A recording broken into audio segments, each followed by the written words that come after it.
Today I will be teaching you another important calculation in the field of physical chemistry. We're talking about what we call the heat of formation, and this is a typical exam question for any of you writing international exams in chemistry.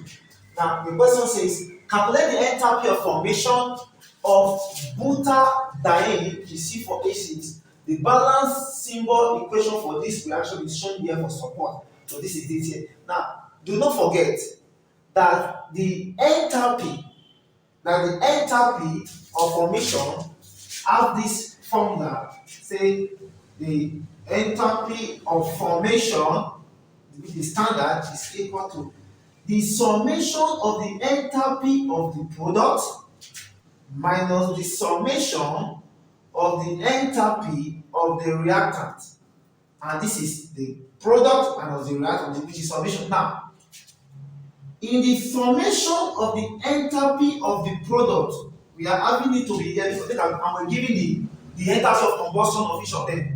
So for C4H6, which is the butadiene, we are having to be minus 2546 kilojoule per mole, while the summation of the enthalpy of the reactant is that will add these two up.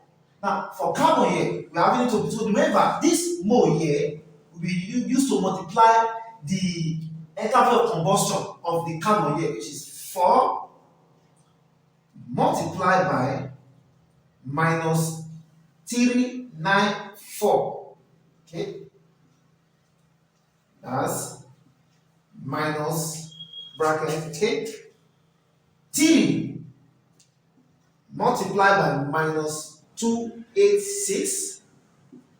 Okay, the way we multiply this one, we are having it to be as 4 multiplied by minus 394, give you minus 1576.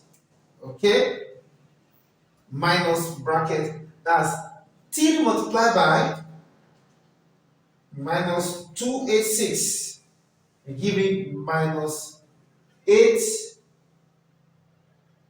Okay, that minus 858. Okay. Oh, sorry, summation, we have to add, sorry, we have to add summation, we have to add both.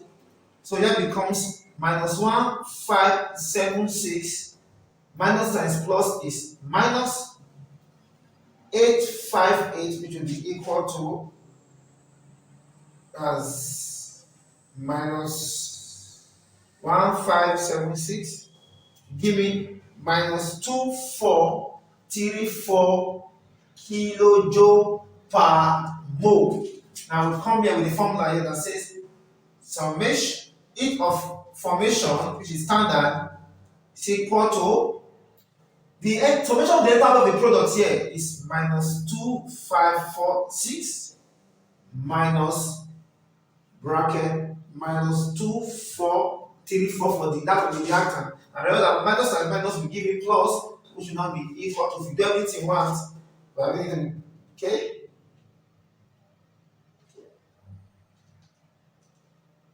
To be minus 112 kilojoule per mole. That is the final answer. That is how easy it is. In case you've not yet subscribed to my YouTube channel, please do well to subscribe. This is the full details. For any question, you can always say it on the comment section below, and I will reply you as soon as I see them.